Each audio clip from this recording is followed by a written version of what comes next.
Am I the asshole for not allowing my sister-in-law's husband to stay in the bridal suite while we were getting ready? For my wedding day, we rented a hotel suite in the city. I paid for hair and makeup for all my bridesmaids, and as a courtesy, I also paid for my mother-in-law and my sister-in-law. I'm not close to my sister-in-law, but she's very close to my husband, so I included her.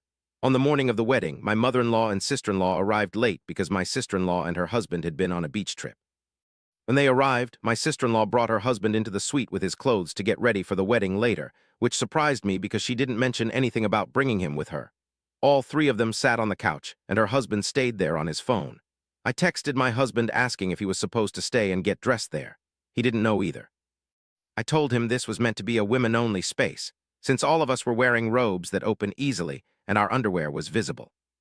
I asked my husband to tell his sister that her husband could wait in the hotel lobby, but she refused and was also against the idea of him driving back alone to our house to get ready with my husband and groomsmen cause she didn't want to risk him getting lost since he's from another country.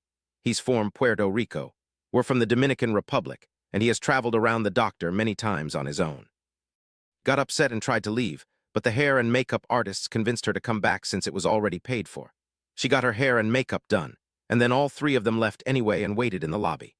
They even ended up getting dressed in the lobby bathroom, even though my mother-in-law and sister-in-law were allowed to stay in the suite if they wanted to. My mother told me privately that she thought it was rude to bring a man into a room where only women were getting ready.